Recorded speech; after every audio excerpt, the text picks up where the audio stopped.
My name is Patrick Durkan, and I'm running for USA Fencing Board of Directors. There are two main ways to raise revenue.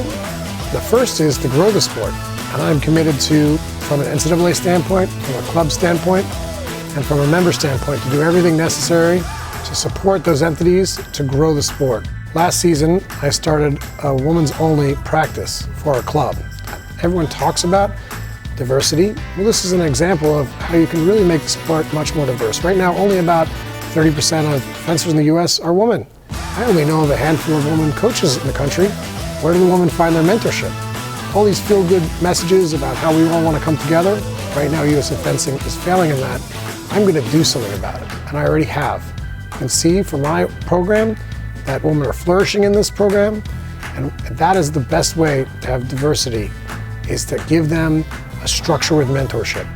The second way to make USA Fencing a more profitable and successful sport is to cut costs.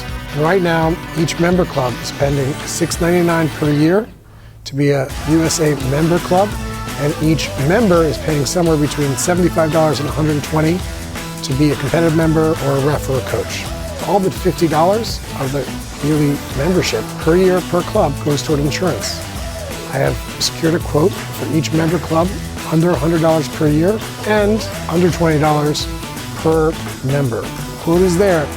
My job will be to get the board to look at it. The real reason why I'm running for the board is that the last administration, in fact my whole life, I've never seen a real push for USA Fencing to grow in an attainable, strategic, and consistent way.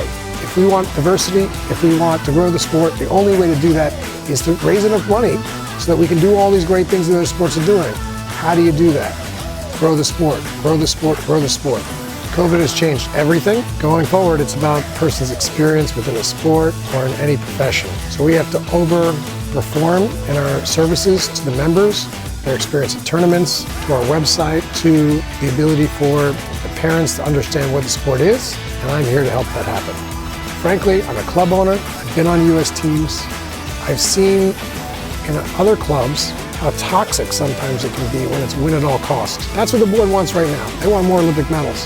And so do I, absolutely. But that's not how to make the organization healthy in the long term. And it also won't make those Olympic medals sustainable.